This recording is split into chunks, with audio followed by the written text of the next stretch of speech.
Good morning students, have a nice day. मैं Manmohan Sharma, biology lecturer.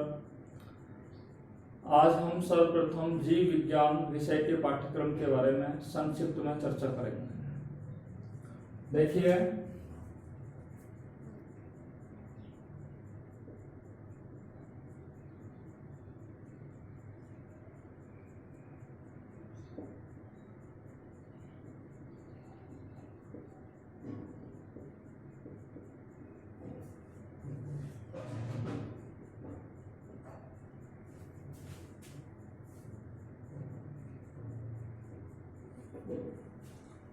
Dear students, जैसा कि आप लोग जानते हो कि बायोलॉजी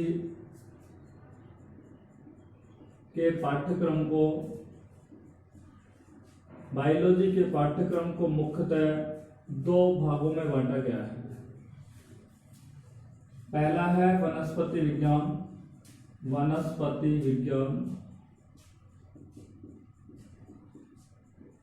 दूसरा भाग है प्राणी विज्ञान या जंतु विज्ञान।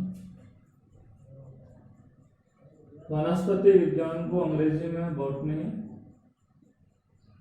तथा जंतु विज्ञान या प्राणी विज्ञान को जूलॉजी कहते हैं। देखिए, वनस्पति विज्ञान को 5 इकाइयों में बांटा गया है। 5 इकाइयों में बांटा गया है। इसी तरीके से जंतु विज्ञान को भी 5 इकाइयों के अंदर बांटा गया है। आइए हम सबसे पहले आपको वनस्पति विज्ञान की इकाइयों के ऊपर हम चर्चा करते हैं। सबसे पहली इकाई है फर्स्ट यूनिट ऑफ बॉटनी। पहली इकाई का नाम है आवर्तबीजी पादपों चरण, रिप्रोडक्शन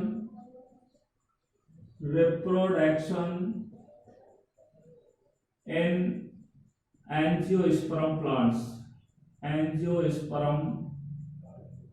प्लांट्स। और ये आपकी बोर्ड परीक्षा में इस इकाई में से 4 अंक के प्रश्न पूछे जाता है। इसी तरीके से दूसरी इकाई का नाम है पादप कार्यकी, जिसको बोलते हैं प्लांट फिजियोलॉजी।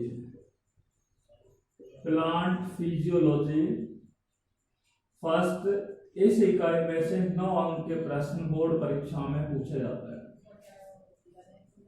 देखिए, तीसरी इकाई का नाम है पादप कार्यकी द्वितीय, प्लांट फिजियोलॉजी सेकंड। इस इकाई में से 5 अंक के प्रश्न बोर्ड परीक्षा में पूछे जाते हैं। चौथी इकाई का नाम है जैव प्रौद्योगिकी, जिसको बोलते हैं biotechnology.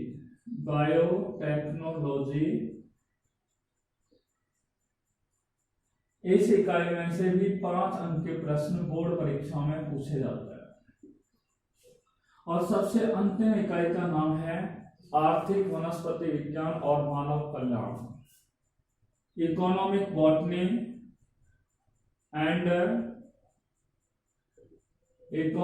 Botany and human welfare. इस इकाई में से भी 5 अंक के प्रश्न पूछे जाते हैं। ये हो गया हमारी बॉटनी की 5 इकाइयां। इसी तरीके से अब हम बात करते हैं जंतु विज्ञान की इकाइयों के बारे में। जूलॉजी। देखिए, मैंने आपको बताया कि जूलॉजी को भी 5 इकाइयों में बांटा गया है, जिसकी फर्स्ट इकाई का नाम है मानव कार्यकी फर्स्ट, जिसको इंग्लिश में बोलते हैं ह्यूमन फिजियोलॉजी फर्स्ट। इस इकाई में से 7 अंक के प्रश्न बोर्ड परीक्षा में पूछे जाते हैं। दूसरी इकाई का नाम है ह्यूमन फिजियोलॉजी सेकंड, हिंदी में बोलते हैं इसको मानव कार्यकी सेकंड। इस इकाई में से भी 7 अंक के प्रश्न बोर्ड परीक्षा में पूछे जाते हैं। तीसरी इकाई का नाम है मानव भ्रूणिकी, इंग्लिश में बोलते हैं human embryology.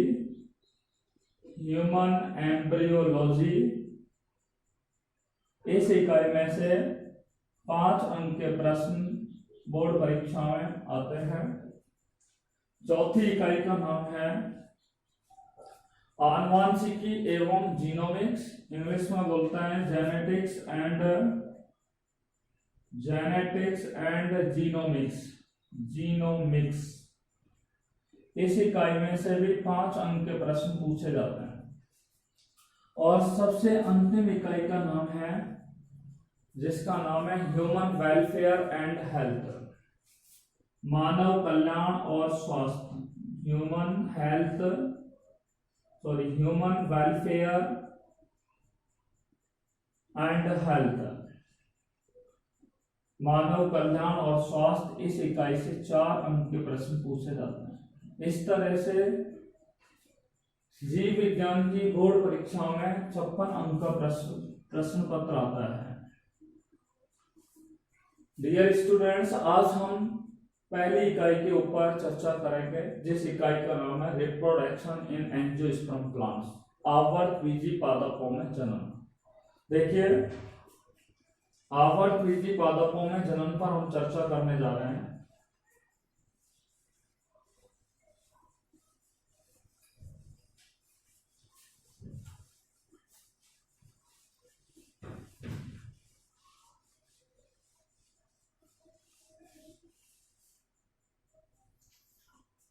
Lesson first. Today we are going to study about lesson first, which is name is reproduction in angiosperm plants.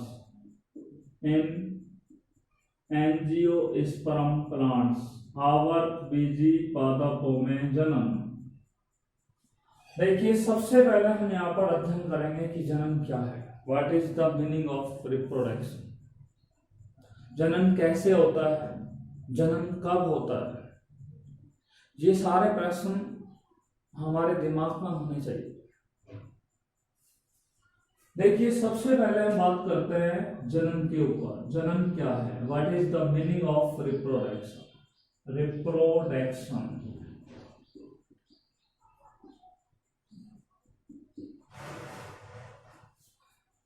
पृथ्वी पर विभिन्न प्रकार के जीव पाए जाते हैं और उन जीवधारियों के द्वारा जैविक क्रियाओं को क्या किया जाता है? प्रदर्शित किया जाता है।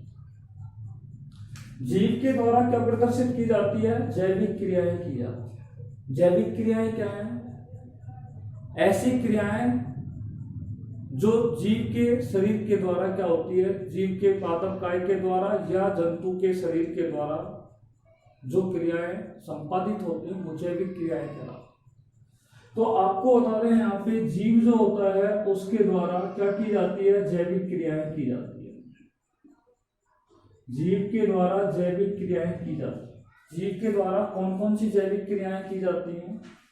देखिए, जीव के द्वारा सबसे पहली जैविक क्रिया आपको बता दें, श्वसन की क्रिया जो है एक जैविक क्रिया होती है। दूसरी जो क्रिया है जीव के द्वारा उत्सर्जन की क्रिया की जाती है। जीव के द्वारा उपापचय की क्रिया की जाती है। जीवों के द्वारा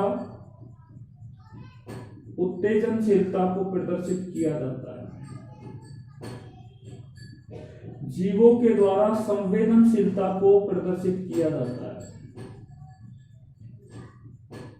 जीवों के द्वारा वृद्धि के गुण को प्रदर्शित किया जाता है।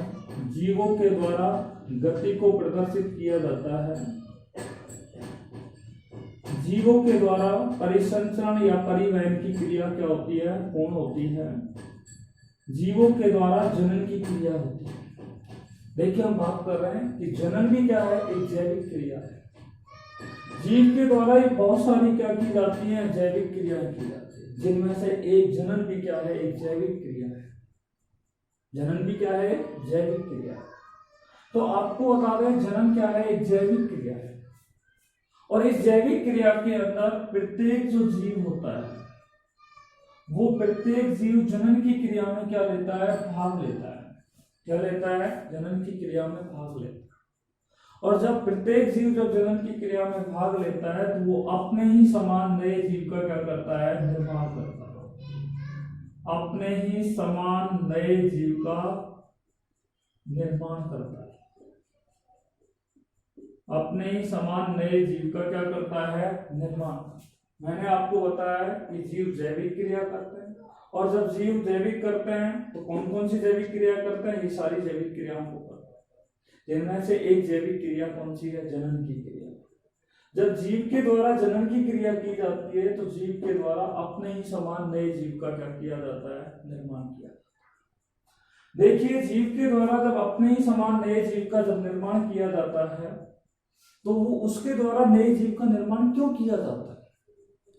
क्योंकि पृथ्वी पर जितने भी जीव जंतु पाए जाते हैं वो अपने अस्तित्व को बनाए रखने के लिए जनन की क्रिया में क्या लेता है? भाग लेता है, अपने अस्तित्व को बनाए रखने के लिए।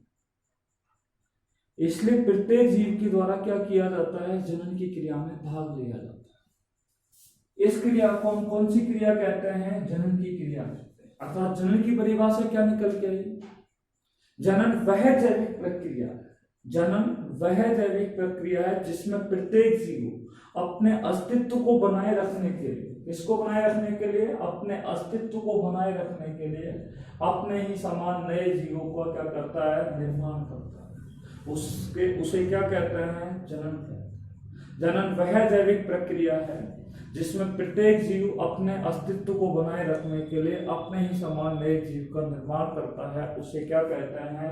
जनन कहते हैं। That is known as reproduction. देखिए, जन्म से संबंधित हम कुछ और छोटी छोटी बातें कर रहे हैं जो आपसे आनी चाहिए।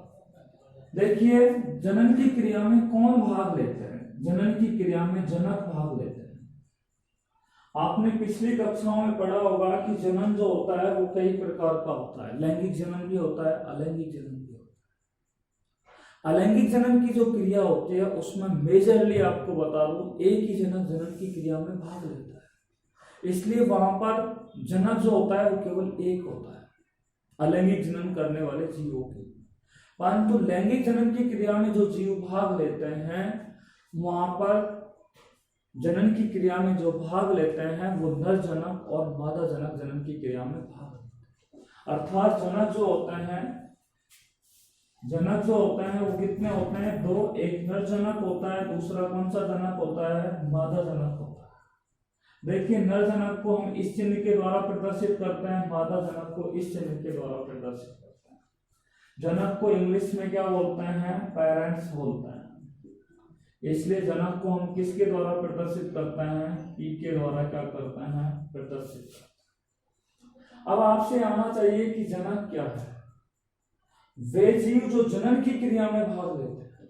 यहाँ पे जनन की क्रिया में कौन भाग लेगा? नर जनक और मादा जनक। वे जीव जो जनन की क्रिया में भाग लेते हैं उन्हें क्या कहते हैं? जनक। यानी कि यहाँ पे नर जनक और मादा जनक ये दो जीव हैं, ये दोनों जीव जनन की क्रिया में भाग लेते हैं, ठीक है, जिसे क्या कहते हैं? जनक कहते हैं। तो जनक की परिभाषा आपकी समझ में आ गई होगी कि जनक क्या है, what is the meaning of parents. वे जीव जो जनन की क्रिया में भाग लेते हैं उन्हें क्या कहते हैं? जनक कहते हैं। और जनक कितने होते हैं? दो होते हैं, नर जनक और मादा जनक।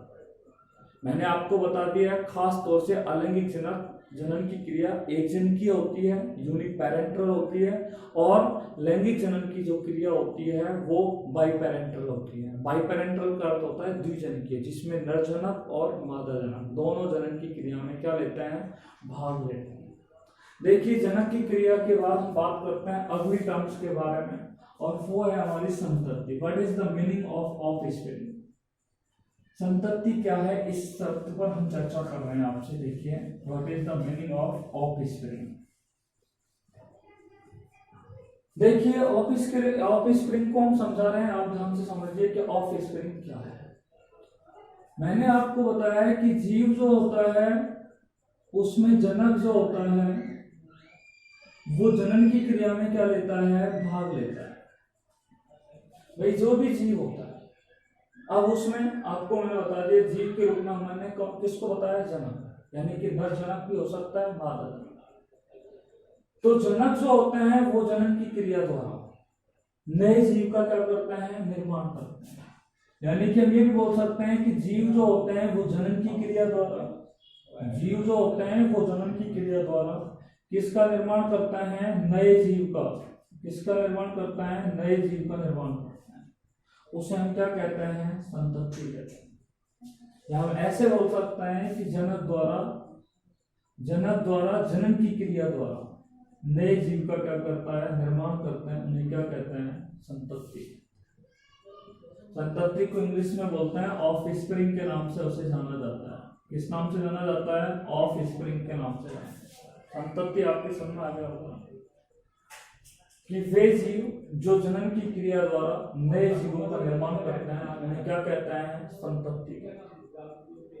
देखिए हम आपको बता दें कि जीवों के अंदर जो जनन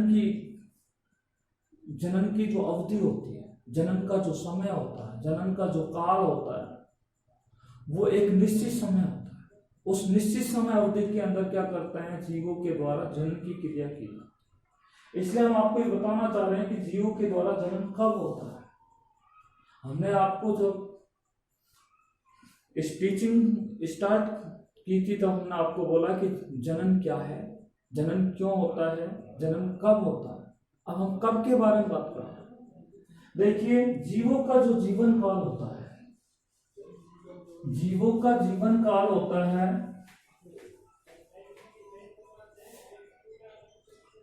देखिए जीवों को जीवन काल की दृष्टि से हम कितने भागों में बांटते हैं? 3 भागों में बांटते हैं जीवों को जीवन काल के आधार पर। ठीक है, जीवन काल पे हम चर्चा कर रहे हैं। सबसे पहले जीवन काल बोल सकते हैं या जीवन अवधि। इंग्लिश में इसको बोला जाता है लाइफ स्पैन, या इसे क्या कहा जाता है? लाइफ ड्यूरेशन भी हम इसको कह सकते हैं, लाइफ स्पैन या लाइफ ड्यूरेशन। देखिए हम आपसे बात कर रहे हैं meaning of life duration. Dear student, जीवन काल क्या है? आपको सबसे पहले हम इस पे बात कर रहे हैं कि कोई भी जीव है, उस जीव का जब जन्म होता है, जन्म होने के पश्चात, ठीक है, वो अपनी विभिन्न क्रियाओं को क्या करता है? पूर्ण करता है। पूर्ण कौन सी करता है? कि जन्म के बाद उस जीव के शरीर के आकार आकृति में वृद्धि होती है। जब आकार और आकृति की दृष्टि से वो जीव पूर्ण रूप से परिपक्व हो जाता है, विकसित हो जाता है, तो वो क्या करता है? जनन की क्रिया में भाग लेता है। और जब वो जनन की क्रिया में भाग ले लेता है तो उसके पश्चात उनकी विभिन्न प्रकार की जो क्रियाएं होती हैं, उपात्य क्रियाएं होती हैं, शरीर की जो अन्य क्रियाएं होती हैं, वो धीरे धीरे कैसी हो जाती है? क्षीण होती चली जाती है। और वो अवस्था कौन सी कहलाती है? जो क्षीण अवस्था होती है उसमें वो जीव धीरे धीरे मृत अवस्था में आ जाता है, अर्थात प्राकृतिक मृत्यु को क्या हो जाता है? प्राप्त हो जाता है। यानी कि हम आपको ये बताना चाह रहे हैं कि जीव का जन्म होने के बाद जब उसकी प्राकृतिक रूप से मृत्यु हो जाती है, प्राकृतिक रूप से क्या हो जाती है? मृत्यु हो जाती है। तो जन्म से लेकर के और प्राकृतिक मृत्यु, कब से? जन्म से लेकर के प्राकृतिक मृत्यु तक की जो अवधि होती है, जन्म से लेकर के प्राकृतिक मृत्यु तक की जो अवधि होगी उसे क्या कहा जाता है? जीवन काल। जीवन काल की परिभाषा क्या हुई? कि वे जीव, ठीक है, जो जन्म से लेकर के प्राकृतिक मृत्यु तक की जो अवधि होती है, या जीवों के जन्म से लेकर के प्राकृतिक मृत्यु तक की अवधि को क्या कहा जाता है? जीवन काल या जीवन अवधि है। जैसे मैं आपको अपना एग्जांपल आपको यहाँ पे दे रहे हैं। देखिए मेरा जन्म 1980 में हुआ, इसका मतलब ये मेरा कौन सा समय हो गया? जन्म का हो गया।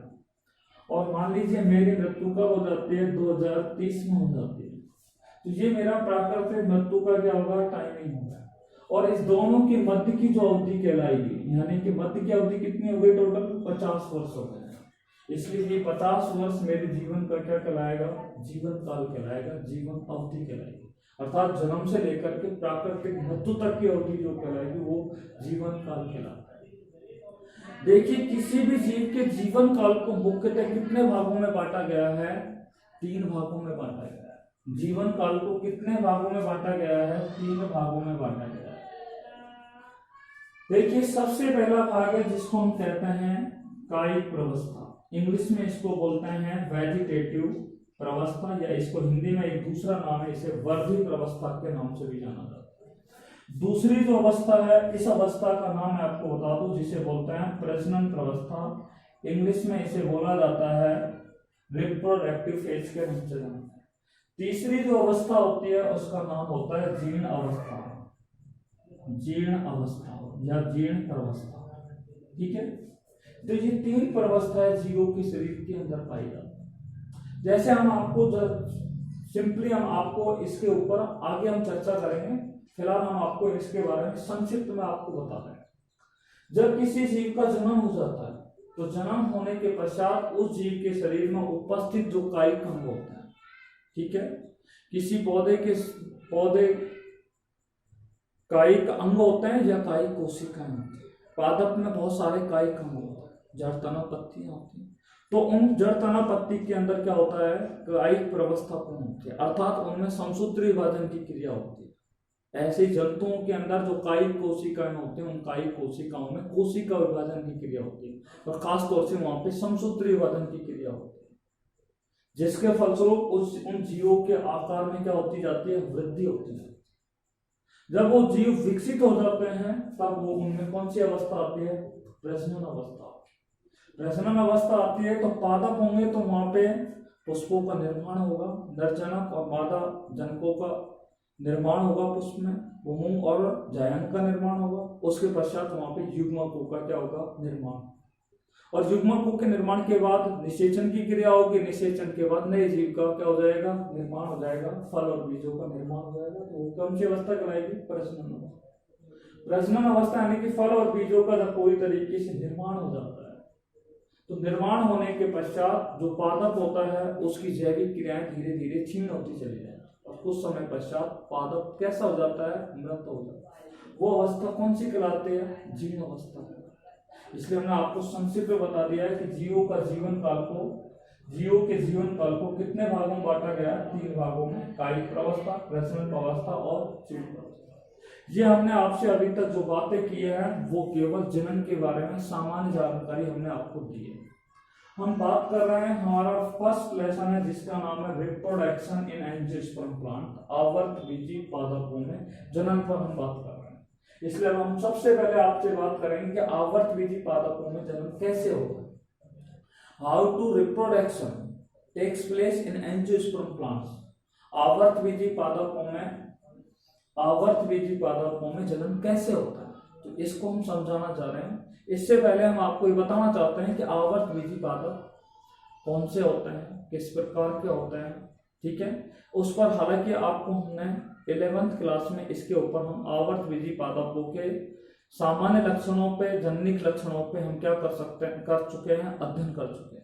फिलहाल हम केवल यहाँ पे आवर्तबीजी पादपों के जनिक लक्षणों पर और कुछ सामान्य लक्षणों पर, जो महत्वपूर्ण सामान्य लक्षण, उन पर ही हम यहाँ पर क्या करेंगे, चर्चा करेंगे। सबसे पहले हम बात कर रहे हैं आवर्तबीजी पादपों के लक्षण, characteristics of angiosperm plants. Characteristics of angiosperm plants, आवर्तबीजी पादपों के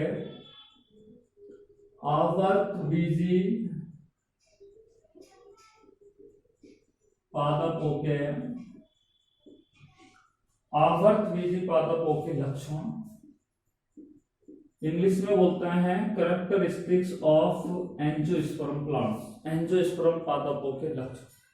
देखिए आपको बता दें, आवर्तबीजी जो पादप होते हैं वो पादप जगत का सबसे विकसित पादप जगत है। दोबारा सुन लीजिए, आवर्तबीजी जो पादप होते हैं वो पादप जगत के सबसे विकसित क्या होते हैं, पादप, नंबर 1। दूसरी बात, इन पादपों की उत्पत्ति कब हुई है। आवर्तबीजी जो पादप होते हैं इनकी जो उत्पत्ति हुई है वो खास तौर से एक मीसोजोइक महाकल्प है, ठीक है। आपने कई प्रकार के कल्प मैंने आपको पढ़ाया था, कार्बोनिफेरस, क्रिस्टेशियन, ठीक है, ये काल थे। ऐसे ही आपका क्या है, एक महाकल्प था जिसका नाम है मीसोजोइक महाकल्प, और इस मीसोजोइक महाकल्प का एक काल था जिसका नाम था क्रिस्टेशियन काल। उस क्रिस्टेशियन काल के अंदर इन आवर्तबीजी पादपों की क्या हुई है, उत्पत्ति है। देखिए आवर्तबीजी पादपों को इंग्लिश में एंजियोस्पर्म भी कहा जाता है। क्या कहा जाता है, एंजियोस्पर्म प्लांट भी कहा जाता है। एंजियोस्पर्म शब्द दो शब्दों से मिलकर के बना है। कितने शब्दों से मिलकर के बना है? दो शब्दों से मिलकर के बना है। देखिए फर्स्ट वन एंजियोस, एंजियोस, दूसरा है स्पर्मा। एंजियोस का अर्थ होता है कवर्ड, स्पर्मा का अर्थ क्या होता है? सीड।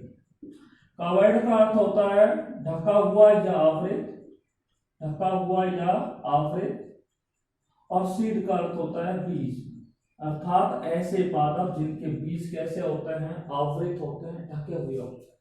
नाम से वैसे आपको साफ लग रहा, आवर्त, आवर्त का अर्थ होता है ढके हुए, बीजी का अर्थ होता है बीज, ऐसे पादप जिनके बीज कैसे होते हैं? ढके होते हैं। Such type of plant which seed is covered, that is known as angiosperm plant. ऐसे पादप जिनके बीज कैसे होते हैं? ढके हुए होते हैं, उन्हें क्या कहा जाता है? एंजियोस्पर्म पादप कहा जाता है। क्यों ढके होते हैं आपको ये बताओ, ये बीज ढके हुए क्यों होते हैं?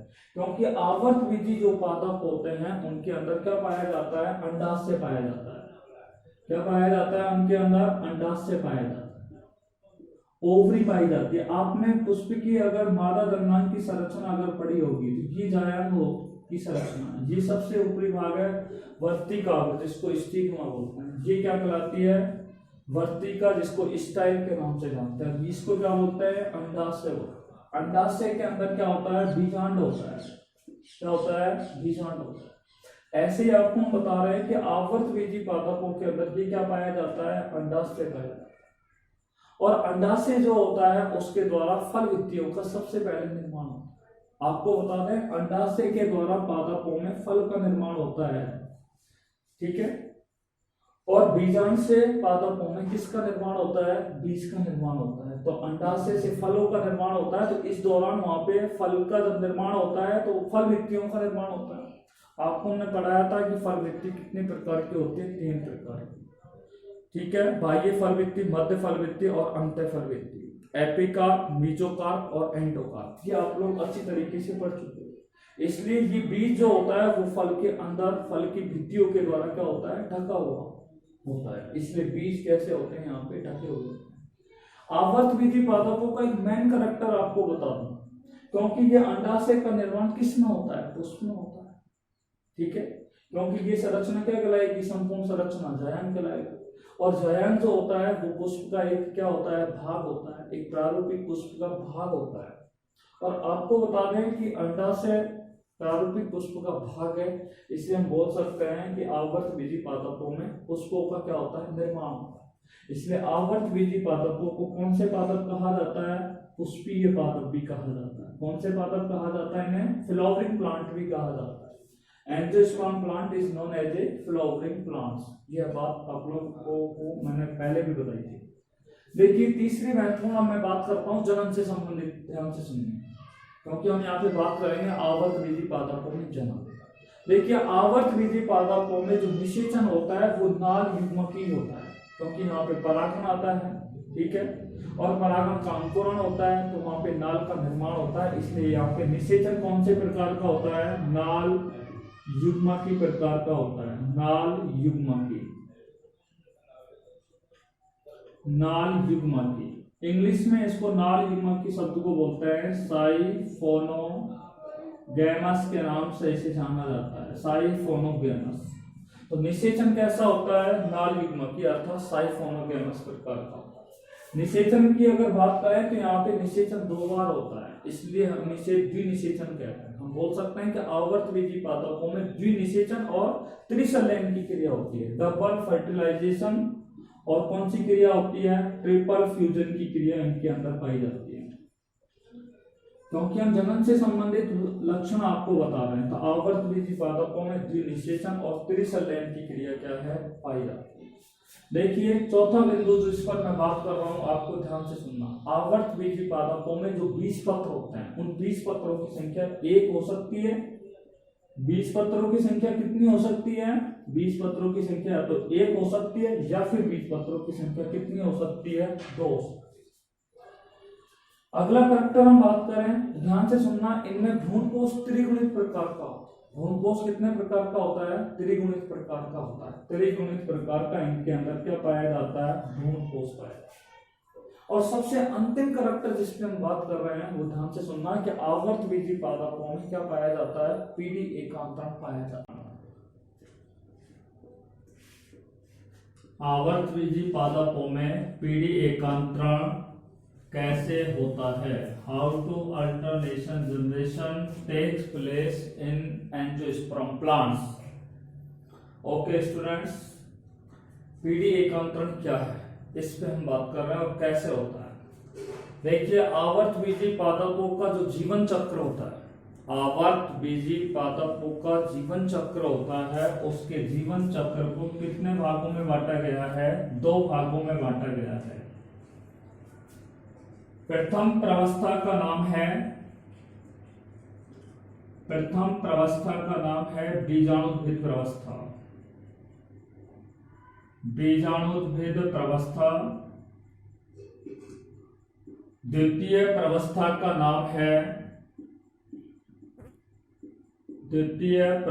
का नाम है युग्मकोद्भिद प्रावस्था।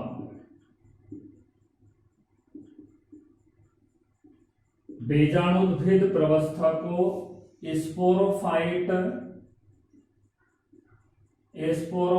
फेज तथा युग्मकोद्भिद को गैमेटोफाइट फेज कहा जाता है। बीजाणुद्भिद प्रावस्था द्विगुणित होती है तथा युग्मकोद्भिद प्रावस्था अगुणित होती है। देखिए, बीजाणुद्भिद प्रावस्था पादपों में, आवर्त बीजी पादपों में बीजाणुद्भिद जो प्रावस्था होती है, ये प्रावस्था एक लंबी अवधि की प्रावस्था होती है। इस अवस्था में पादप काय स्वकोशीय अवस्था में होता है।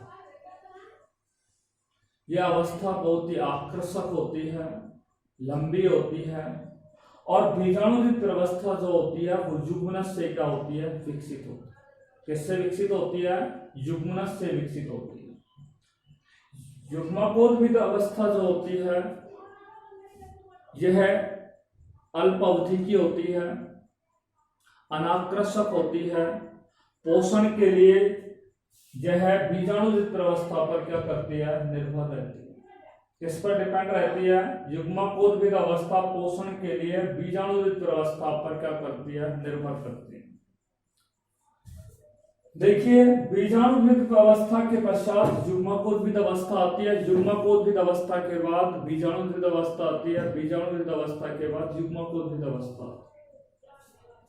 इसका मतलब है बीजाणुद्भिद अवस्था और युग्मकोद्भिद अवस्था आवर्त बीजी पादपों में एकांतर क्रम में आती है। कैसे आती है? एकांतर क्रम में आती है। एकांतर क्रम में आती है। देखिए, बीजाणुद्भिद प्रावस्था और युग्मकोद्भिद प्रावस्था किस तरीके से आती है? आवर्त बीजी पादपों में एकांतर क्रम में आती है। अर्थात पीडी एकांतरण की परिभाषा क्या हुई कि आवर्त बीजी पादपों में बीजाणुद्भिद अवस्था और युग्मकोद्भिद प्रावस्था एकांतर क्रम में आती है, उसे क्या कहते हैं? पीडी एकांतरण कहते हैं। पीडी एकांतरण की परिभाषा आप सभी के समझ में आ गई होगी। पीडी एकांतरण क्या है, किसे कहते हैं? आवर्त बीजी पादपों में बीजाणुद्भिद अवस्था और युग्मकोद्भिद प्रावस्था एकांतर क्रम में आती है, उसे पीडी एकांतरण कहा जाता है।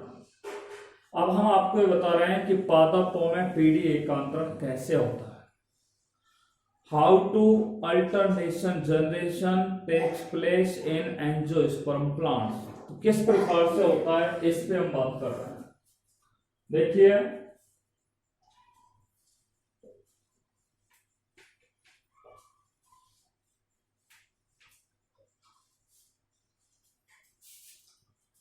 आपने पढ़ा कि पीडी एकांतरण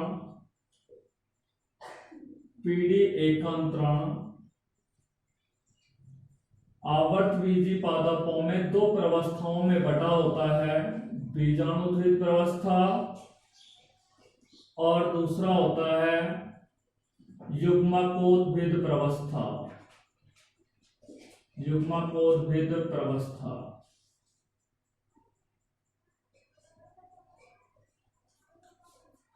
देखिए इसको समझाने के लिए हम आपको सबसे पहले बता रहे हैं कि एक बीज है, हम एक आवर्त बीजी पादप एक बीज को लेते हैं और आवर्त बीजी पादप के बीज को लेकर के देखिए ये आवर्त बीजी पादपों का एक बीज है।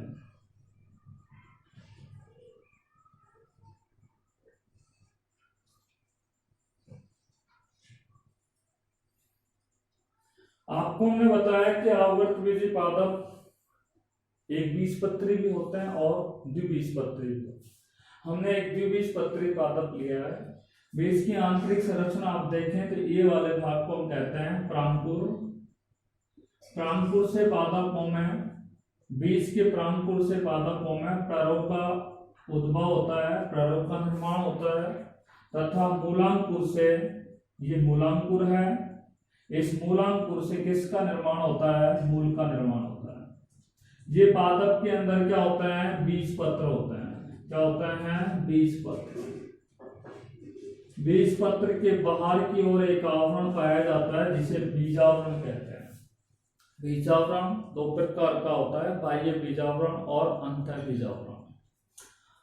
देखिए ये संरचना जो है वो भ्रूणीय संरचना कहलाती है। तो बीज को जब हम मृदा के अंदर बो देते हैं, बीज को देखिए हमने बीज को किसमें बो दिया है? मृदा में रोपित कर दिया है, बो दिया है। बीज को जब मृदा में रोपित कर दिया जाता है तो बीज के अंदर क्या होता है? अंकुरण की क्रिया होती है। ठीक है, बीज का जब अंकुरण होता है, बीज में जब अंकुरण होता है तो अंकुरण के पश्चात जड़ तना पत्ती का विकास होता है। ठीक है, यानी कि सबसे पहले नवोद्भिद पादप का क्या होता है? निर्माण होता है। New seedling plant is form. ये नवोद्भिद पादप का निर्माण हो गया। ये नवोद्भिद पादप जो है, ठीक है, इसके जो कायिक अंग होते हैं, कायिक अंग कौन से हैं? जड़ तना पत्ती, ये कायिक अंग कहलाता है। तो इनके कायिक अंगों के अंदर क्या होता है? समसूत्री विभाजन की क्रिया होती है। नवोद्भिद पादप के कायिक अंगों में कौन सा विभाजन होता है? समसूत्री विभाजन होता है। जब इन पादपों में समसूत्री विभाजन होता है तो इनके कायिक अंगों में क्या होती है? वृद्धि होती है। ठीक है, और जब कायिक अंगों में वृद्धि होती है तो इस प्रवस्था को कायिक प्रवस्था कहते हैं। कौन सी प्रवस्था कहते हैं? इसे कायिक प्रवस्था कहते हैं। और पादप जो होता है वो पूर्ण रूप से कैसा हो जाता है? विकसित हो जाता है। जब पादप पूर्ण रूप से विकसित हो जाता है तो विकसित होने के पश्चात इस पादप के अंदर पुष्पों का निर्माण होता है। इसका निर्माण होता है? पादप में पुष्पों का क्या होता है? निर्माण होता है। इस तरीके से पादपों में पुष्पों का क्या होता है? निर्माण होता है। देखिए ये पुष्पीय संरचना का निर्माण पौधे के अंदर हो जाता है। पुष्प जो होता है वो पादपों की एक लैंगिक, पादपों का एक लैंगिक अंग होता है। Flower is the sex organ of plant. तो पादपों का एक लैंगिक अंग होता है। कैसा अंग होता है? लैंगिक अंग होता है। देखिए पादपों का जो लैंगिक अंग जो पुष्प होता है ये किस प्रकार का होता है? ये क्या है? पुष्प का जो निर्माण होता है वो पादप के अंदर एक रूपांतरित प्ररोह होता है। कह सकते हैं कि पुष्प जो होता है वो एक रूपांतरित प्ररोह होता है जो सीमित रूप से क्या करता है? वृद्धि करता है। कैसे वृद्धि करता है? सीमित रूप से क्या करता है? वृद्धि करता है।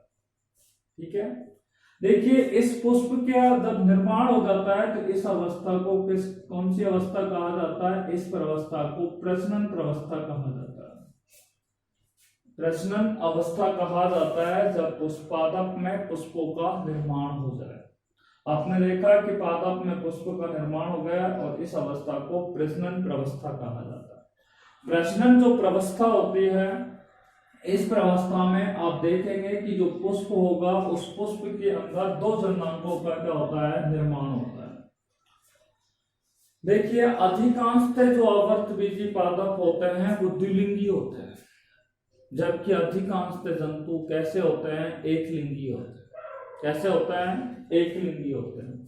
तो जहां पर जो पुष्प होगा उसमें नर जननांग और मादा जननांग एक ही पुष्प में क्या होते हैं? पाए जाते हैं। इसलिए ऐसे पादपों को उभयलिंगी पादप कहा जाता है या उन्हें द्विलिंगी पादप कहा जाता है। क्या कहा जाता है? द्विलिंगी पादप कहा जाता है, क्योंकि एक ही पुष्प के अंदर या एक ही पुष्प के अंदर दोनों जन्नांग क्या होते हैं? विद्यमान होते हैं, नर जन्नांग भी और मादा जन्नांग। ये नर जन्नांग, ठीक है, पुष्प के अंदर पहला जन्नांग का नाम है नर जन्नांग और दूसरा कौन सा जन्नांग कहलाएगा? मादा जन्नांग कहलाएगा। आप लोगों को हमने 11th क्लास में पढ़ाया था कि नर जन्नांग और मादा जन्नांग ये पुष्प के क्या होते हैं? ये पुष्प के क्या होते हैं? मुख्य अंग होते हैं, ठीक है। आपने एक प्रारूपिक पुष्प की संरचना पढ़ी होगी कि एक प्रारूपिक पुष्प की जो संरचना होती है उसको 4 भागों में बांटा गया। पहला है बाह्य दलपुंज, दूसरा होता है दलपुंज, तीसरा होता है नरजन्नांग, चौथा होता है मादा जन्नांग। नरजन्नांग को पुंमुंग कहा जाता है और मादा जन्नांग को क्या कहा जाता है? जायंग कहा जाता है। हमने आपको बताया था कि बाह्य दलपुंज और दलपुंज जो होता है वो पुष्प के सहायक अंग होते हैं। कौन से अंग होते हैं? सहायक अंग होते हैं। जबकि पुंमुंग और जायंग जो होते हैं वो पुष्प के कौन से अंग होते हैं? आवश्यक अंग होते हैं। कौन से अंग होते हैं? आवश्यक अंग होते हैं। आइए हम आपसे बात करते हैं नरजन्नांग के बारे में। Let us study about male reproductive system in angiosperm plants. देखिए नरजन्नांग जो होता है पादपों के अंदर उसका नाम होता है पुंमुंग। आवर्तबीजी पादपों में नरजन्नांग कौन होता है? पुंमुंग होता है। पुंमुंग इज द मेल रिप्रोडक्टिव, यानी कि पुंमुंग को इंग्लिश में बोलते हैं androecium. Androecium is the male reproductive system या reproductive organ in angiosperm plant. देखिए तो नरजन्नांग कौन सा होता है? पादपों में पुंमुंग होता है और मादा जन्नांग का नाम क्या होता है? जायंग होता है। क्या होता है? जायंग। देखिए पुंमुंग के बारे में हम बात कर रहे हैं। पुंमुंग क्या है? ठीक है, देखिए पुंमुंग जो होता है उसकी एक इकाई को क्या कहा जाता है? पुंकेसर कहा जाता है। पुंमुंग की एक इकाई को, एक इकाई ना बोले तो हम बोल सकते हैं कि पुंमुंग की एक सदस्य को, पुंमुंग के एक सदस्य को क्या कहा जाता है? पुंकेसर कहा जाता है। क्या कहा जाता है? पुंकेसर कहा जाता है। देखिए पुंकेसर जो होता है उसे लघु बीजाणुपर्णी भी कहा जाता है। पुंकेसर को क्या कहा जाता है? लघु बीजाणुपर्णी भी कहा जाता है। माइक्रोस्पोरोफिल के नाम से इसे जाना जाता है, माइक्रोस्पोरोफिल। देखिए पुंकेसर की जो संरचना होती है, ठीक है, ये हम आपको पुंकेसर की संरचना आपको दिखा रहे हैं। इस तरीके से पुंकेसर की क्या होती है? संरचना होती है।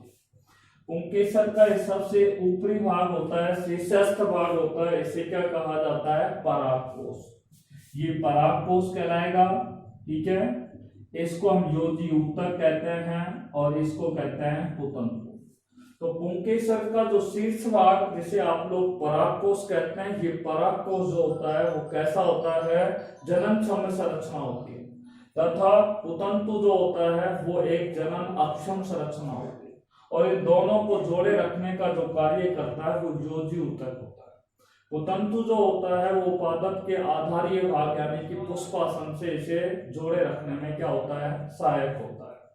देखिए पुंकेसर पे हम आपसे बात कर रहे हैं।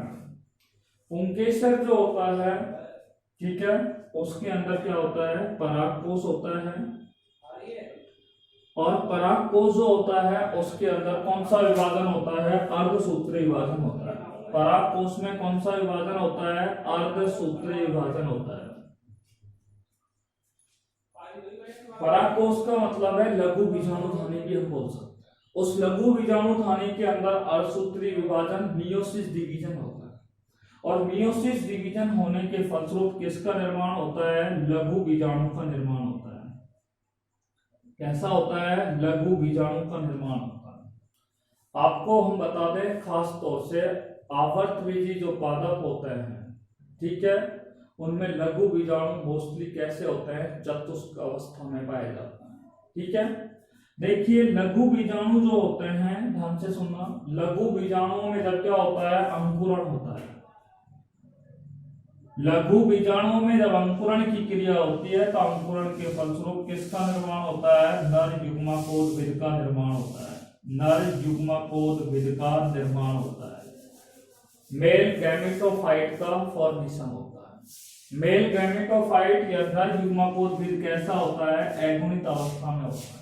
इसमें गुणसूत्रों की संख्या कैसी होती है? अगुणित हो जाती है। देखिए, और इसी नर युग्मकोद्भिद से किसका निर्माण होता है? नर युग्मकों का निर्माण होता है। इसका निर्माण होता है, नर युग्मकों का निर्माण होता है। नर युग्मक कैसे होता है? अगुणित होता है। एक बार फिर दोबारा हम आपसे रिपीट कर रहे हैं कि पादपों में पुष्प जो होता है वो एक लैंगिक अंग होता है, ठीक है। और इस लैंगिक अंग के अंदर दो जननांग होते हैं, एक नर जननांग होता है, दूसरा मादा जननांग होता है। नर जननांग को पुंग कहा जाता है। पुंग के एक इकाई या एक सदस्य को पुंकेसर कहा जाता है या उसे लघु बीजाणुकर्ण कहते हैं। पुंकेसर के संरचना जो होते हैं उसको 3 भागों में बांटा गया है। सबसे शीर्षस्थ और जननक्षम संरचना होती है उसे परागकोश कहते हैं। परागकोश को लघु बीजाणुधानी भी कहते हैं। लघु बीजाणुधानी में अर्धसूत्र विभाजन होता है जिसके फलस्वरूप लघु बीजाणुओं का निर्माण होता है। लघु बीजाणुओं में जब अंकुरण होता है तो नर युग्मकोद्भिद का निर्माण होता है। नर युग्मकोद्भिद से किसका निर्माण होता है? नर युग्मकों का निर्माण। और युग्मक हमेशा कैसे होता है? अगुणित अवस्था में। अब हम बात करते हैं मादा जननांग के बारे में। देखिए, मादा जननांग, पुष्पों के मादा जननांग किसे कहा गया है? जायंग। यानी कि जायंग जो होता है वो आवर्तबीजी पादपों में मादा जननांग होता है, फीमेल रिप्रोडक्टिव ऑर्गन होता है। देखिए, जायंग जो होता है इस पे हम बात करने जा रहे हैं। जायंग को हम स्त्री केसर भी कह सकते हैं। क्या कह सकते हैं? स्त्री केसर भी कह सकते हैं। जायंग जो होता है उसमें एक या एक से अधिक, देखिए मैं आपको जायंग की संरचना यहाँ पे दिखा सकता हूँ। ये आपको एक जायंग की संरचना है और इस जायंग के अंदर एक या एक से अधिक क्या पाए जाते हैं? अंडा। क्या पाए जाते हैं? एक या एक से अधिक क्या पाए जाते हैं? अंडक पाए जाते हैं, ठीक है। और एक या एक से अधिक अंडक जो हैं, ठीक है, उन्हें हम स्त्री केसर या अंडक, हम आपको दोबारा बता रहे हैं कि जायंग जो होते हैं वो एक या एक से अधिक स्त्री केसर या अंडकों से मिलकर के क्या होता है? बना होता है। जायंग जो होता है वो एक या एक से अधिक अंडकों से या स्त्री केसरों से मिलकर के क्या होता है? बना होता है। आपको हमने 11वीं में बताया था, ध्यान से सुना होगा आपने, सिनकार्पस, संयुक्तांडपी और वियुक्तांडपी, सिनकार्पस एंड एपोकार्पस। यानी कि जब किसी स्त्री केसर या जायंग के अंदर एक से अधिक अंडक आपस में एक दूसरे से जुड़े हुए हों, संयुक्त अवस्था में हो, एक से अधिक अंडक आपस में एक दूसरे से कैसे हों? जुड़े हुए हों या संयुक्त अवस्था में हो, तो उन्हें क्या कहा जाता है? संयुक्त अंडापी या सिनकार्पस के नाम से उसे जाना जाता है। और यदि एक या एक से अधिक अंडक आपस में एक दूसरे से कैसे हों? पृथक पृथक हों, तो उन्हें क्या कहा जाता है? या मुक्त अवस्था में होते हैं तो उन्हें क्या कहा जाता है? वियुक्त अंडापी या उन्हें एपोकार्पस कहा जाता है। क्या कहा जाता है? एपोकार्पस कहा जाता है। तो आपको पता लग गया है कि जायंग जो होता है वो संयुक्तांडापी और किस प्रकार का होता है? वियुक्तांडापी होता है। जायंग के अंदर क्या होता है? जायंग की संरचना का सबसे ऊपरी भाग कहलाएगा वर्तिकाग्र। इसको इंग्लिश में बोलते हैं स्टिग्मा। ये वाली जो संरचना होती है इसको वर्तिका, जिसे स्टाइल कहते हैं। इस संरचना को अंडाशय क्या कहते हैं? इस संरचना को अंडाशय या ओवरी कहा जाता है, ठीक है। और जो अंडाशय होता है उसके अंदर छोटी छोटी अंडाकार संरचनाएं पाई जाती हैं जिसे हम बीजांड कहते हैं। क्या कहते हैं? बीजांड कहते हैं। तो जायंग के अंदर क्या होता है? बीजांड होता है। और बीजांड के अंदर, बीजांड को गुरु बीजाणुधानी भी कहा जाता है। बीजांड को क्या कहा जाता है? गुरु बीजाणुधानी कहा जाता है, ठीक है। मेगा स्पोरेंजियम के नाम से उसे जाना जाता है। बीजांड में क्या होता है? अर्धसूत्री विभाजन होता है। क्या होता है? अर्धसूत्री विभाजन होता है। जब बीजांड में अर्धसूत्री विभाजन होता है तो यहाँ पर किसका निर्माण होता है? गुरु बीजाणुओं का निर्माण होता है। किसका निर्माण होता है? गुरु बीजाणुओं का निर्माण होता है। देखिए गुरु बीजाणु जो है इनसे मादा युग्मकोद्भिद का क्या होता है? निर्माण होता है। किसका निर्माण होता है? मादा युग्मकोद्भिद का निर्माण होता है। और मादा युग्मकोद्भिद से, ठीक है, मादा युग्मकों का निर्माण होता है। किसका निर्माण होता है? मादा युग्मकों का निर्माण होता है। मादा युग्मक कैसे होते हैं? अगुणित अवस्था में होता है। मादा युग्मक कैसे होते हैं? अगुणित अवस्था में होते हैं। एक बार फिर हम आपसे बात कर रहे हैं मादा जन्नांग के बारे में। आवर्त बीजी पादपों में जायंग मादा जन्नांग होता है। ठीक है, जायंग की एक या एक से अधिक, जायंग के एक या एक से अधिक स्त्री केसर या अंडकों की संख्या को ही जायंग कहा जाता है। या हम कह सकते हैं कि जायंग एक या एक से अधिक स्त्री केसर या अंडकों से मिलकर के क्या होता है? बना होता है। जायंग के अंदर अंडाशय पाया जाता है, अंडाशय के अंदर बीजांड पाया जाता है। बीजांड में जब अर्धसूत्र विभाजन होता है तो गुरु बीजाणुओं का निर्माण होता है। गुरु बीजाणुओं से मादा युग्मकोद्भिद का निर्माण होता है। मादा युग्मकोद्भिद कैसा होता है? अगुणित होता है। और मादा युग्मकोद्भिद से किसका निर्माण होता है? मादा युग्मकों का निर्माण होता है। देखिए यहाँ पर नरजन्नांग और मादा जन्नांग दोनों के अंदर किसका निर्माण हो गया है? युग्मकों का निर्माण हो गया। ठीक है, देखिए यहाँ पर नर युग्मक और मादा युग्मक, ठीक है, नर युग्मक और मादा युग्मक आपस में कैसे होते हैं? संलयित होते हैं। कैसे होते हैं? संलयित। जब नर युग्मक और मादा युग्मक जब दोनों का आपस में संलयन होता है तो संलयन के फलस्वरूप किसका निर्माण होता है? युग्मनज का निर्माण होता है। ध्यान से सुनना, किसका निर्माण होता है? युग्मनज का निर्माण होता है, जाइगोट का निर्माण होता है।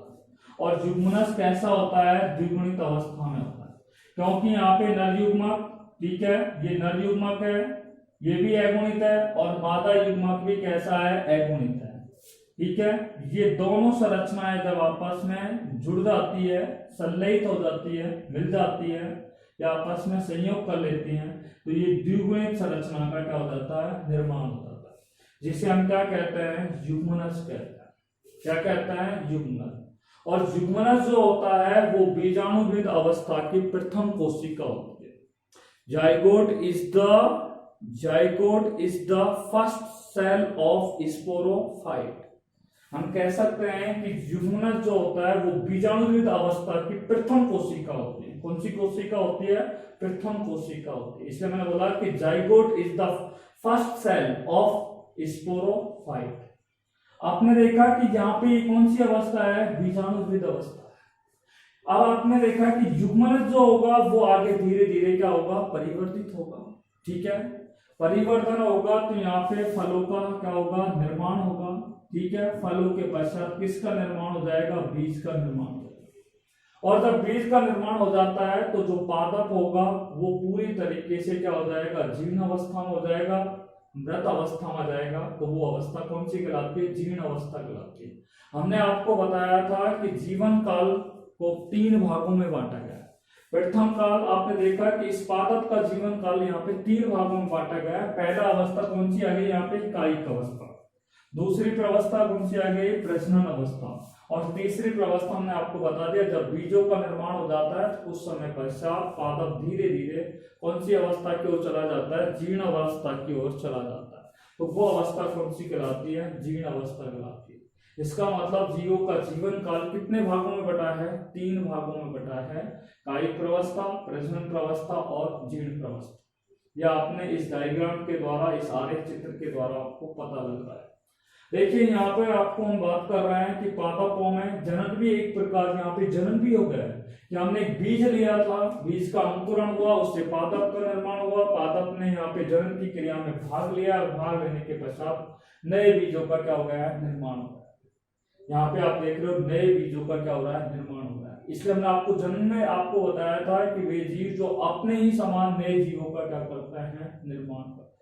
यहाँ पे बीज बोए थे और उन बीजों के बोने के पश्चात हमें नई जो फसल प्राप्त होती है, उपज जो प्राप्त होती है, वो एक जन्म का ही क्या है? एग्जाम्पल आपको हमने यहाँ पे बताया है। और तीसरी बात कर रहे हैं पीढ़ी एकांतरण कैसे हुआ है। तो यहाँ पे पीढ़ियों का एकांतरण हुआ है। हम आपको बता रहे हैं किस किस प्रकार से हुआ है कि बीज जो होता है वो कैसा होता है, द्विगुणित अवस्था में होता है। अब आप देखिए कि आवर्त बीजी पादपों में जब अंकुरण हुआ तो पादप जो है वो जड़ तना पत्ती में विभेदित हो गया, यानी कि कायिक अंगों में विभेदित हो गया। और कायिक अंगों में जब विभेदित होता है तो कायिक कोशिकाओं में गुणसूत्रों की संख्या कैसी होती है, द्विगुणित, अर्थात ये बीज है वो बीजाणुविद अवस्था में, पादप का निर्माण हो गया, कायिक अवस्था थी तो ये बीजाणुविद अवस्था हो गई। और जब बीज के अंदर जब कायिक अवस्था पूर्ण हो जाती है, पादप जब पूर्ण रूप से विकसित हो जाता है और जब उनमें पुष्पों का निर्माण हो जाता है, अर्थात मैंने आपको बोला था कि पुष्प जो होता है वो पादपों का एक लैंगिक अंग होता है। कौन सा अंग होता है, लैंगिक अंग। तो यहाँ पे ये कौन सी अवस्था आ गई, प्रजनन अवस्था आ गई। तो यहाँ तक आपने देखा है कि बीजाणुविद अवस्था होती है। जैसे ही पुष्पों के अंदर नरजन्नांग और मादा जन्नांगों का क्या होता है, परिवर्तन होता है और उनमें युग्मकों का क्या हो जाता है, निर्माण हो जाता है। यहाँ पे युग्मकों का निर्माण हो गया, पुष्प के निर्माण की क्रिया से लेकर के और युग्मकों के निर्माण की क्रिया तक है, ये सारी अवस्था कौन सी कहलाएगी, युग्मकोद्भिद अवस्था कहलाएगी। आपने देखा पहले बीजाणुविद अवस्था आई, फिर उसके बाद कौन सी आ गई, युग्मकोद्भिद अवस्था की। और जब ये दोनों नर युग्मक और मादा युग्मक दोनों आपस में क्या हो जाते हैं, संलयित हो जाते हैं। संलयित होने के बाद किसका निर्माण हो गया है, यहाँ पे युग्मनज का क्या हो गया है, निर्माण हो गया है। तो युग्मनज कैसा हो गया है, यहाँ पे द्विगुणित। और ये द्विगुणित का अर्थ है कि ये युग्मनज कैसा होता है, बीजाणुविद। आपने देखा कि यहाँ पे कौन सी अवस्था है, बीजाणुविद अवस्था, ये कौन सी आ गई, युग्मकोद्भिद अवस्था। फिर यहाँ पे युग्मकों के संलयन के बाद कौन सी अवस्था आ गई, बीजाणुविद अवस्था।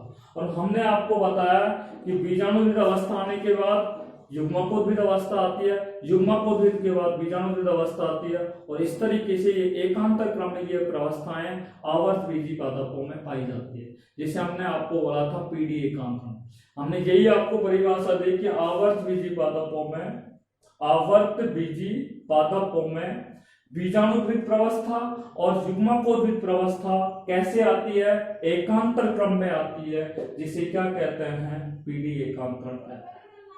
तो I think all of you understand about the alternation generation in angiosperm plant,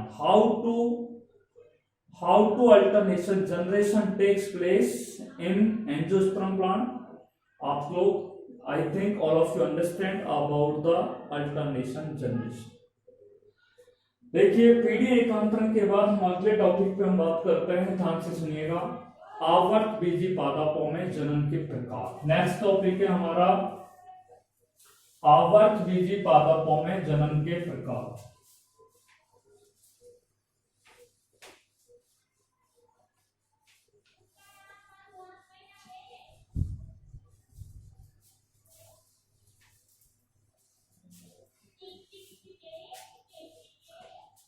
आवर्त बीजी पादपों में जनन के प्रकार, type of reproduction in angiosperm plants. देखिए आवर्त बीजी पादपों में जनन दो प्रकार का होता है। कितने प्रकार का होता है, दो प्रकार का होता है। देखिए कौन कौन से प्रकार हैं उन पे हम आपसे चर्चा कर रहे हैं। सबसे पहला है अलैंगिक जनन। कौन सा जनन, अलैंगिक जनन। अलैंगिक जनन और दूसरा है लैंगिक जनन। लैंगिक जनन, लैंगिक जनन। अलैंगिक जनन को हम असंग जनन भी कहते हैं। क्या कहते हैं, असंग जनन भी कहते हैं। लैंगिक जनन को असंग जनन भी कहते हैं। लैंगिक जनन को सहजनन, सहजनन, एम्फिगोनी, एम्फिगोनी या उभय मिश्रण, जिसको इंग्लिश में एम्फीमिक्सिस के नाम से जाना जाता है। एम्फीमिक्सिस के नाम से जाना जाता है। देखिए अलैंगिक जनन पे हम बात कर रहे हैं। नाम से आपको लग रहा होगा ए का अर्थ होता है नहीं, लैंगिक का अर्थ होता है लैंगिक अंग। ऐसा जनन जिसमें लैंगिक अंग जनन की क्रिया में भाग नहीं लेते हैं। ठीक है, अगर हम इंग्लिश में पढ़ना चाहें, ये जनरल हम आपको परिभाषा बता रहे हैं, एसेक्सुअल रिप्रोडक्शन। ए का अर्थ होता है एब्सेंट या विदाउट, सेक्सुअल का अर्थ होता है सेक्स ऑर्गन। अनुपस्थित एब्सेंट का अर्थ हुआ, सेक्स ऑर्गन का अर्थ होता है लैंगिक अंग। ऐसा जनन जिसमें लैंगिक अंगों का अभाव होता है, अर्थात लैंगिक अंग जनन की क्रिया में भाग नहीं लेते हैं, उसे अलैंगिक जनन कहते हैं। ठीक है, such type of reproduction in which sex organs is absent, that is known as asexual reproduction। तो ये आपका हो गया अलैंगिक जनन। बाकी अभी हमने आपको एक प्रॉपर परिभाषा यहाँ पे नहीं दी, एक जनरल परिभाषा हमने आपको अलैंगिक जनन के बारे में बताई है। देखिए, उसकी परिभाषा निकालने के लिए हम आपको ये बता रहे हैं कि इनके what is the main characteristics of asexual reproduction. अलैंगिक जनन के मुख्य लक्षण क्या है, मुख्य विशेषताएं क्या है। नंबर 1 पे हम बात कर रहे हैं, ध्यान से सुनिएगा। देखिए, अलैंगिक जो जनन होता है वो निम्न श्रेणी के जीवों में पाया जाता है। अलैंगिक जनन किसमें पाया जाता है, निम्न श्रेणी के जीवों में पाया जाता है, लोअर कैटेगरी एनिमल्स में ये पाया जाता है। नंबर 1 बात। नंबर 2 आप ध्यान से सुनिए, ये एक कोष के जीवों के अंदर पाया जाता है। ठीक है, यूनिसेल्युलर एनिमल्स में क्या है, ये पाया जाता है। दूसरा करैक्टर हो गया एक कोष के जीवों में पाया जाता है। तीसरा है कि एक जनकीय जीवों में, एक जनकीय जीवों के अंदर ही ये क्या है, अलैंगिक जनन होता है, यानी कि एक ऐसा होता है यूनिपेरेंटल होता है, यूनिपेरेंटल होता है। चौथा बिंदु जिस पर हम बात कर रहे हैं कि इस प्रकार के जनन में मातृ कोशिका और पुत्री कोशिका, मातृ कोशिका और दूसरी कौन सी है, मातृ कोशिकाओं से कौन सी कोशिका बनती है, पुत्री कोशिका, मदर सेल बोलते हैं, और इनको कौन सी सेल बोलते हैं, डॉटर सेल्स बोलते हैं। मातृ कोशिका और पुत्री जो कोशिकाएं होती हैं वो आनुवंशिक रूप से कैसी होती है, समान होती है। मातृ कोशिका और पुत्री कोशिकाएं आनुवंशिक रूप से कैसी होती है, समान होती है। ठीक है, अर्थात हम कह सकते हैं अलैंगिक जनन के द्वारा किसका निर्माण किया जा सकता है, खिलौनों का निर्माण किया जा सकता है। अलैंगिक जनन के जरिए किसका निर्माण किया जा सकता है, खिलौनों का निर्माण किया जा सकता है। आपने देखा कि यहाँ पर निम्न श्रेणी के जंतुओं में ये अलैंगिक जनन होता है, एक कोशिकीय में होता है, एक जनकीय में होता है।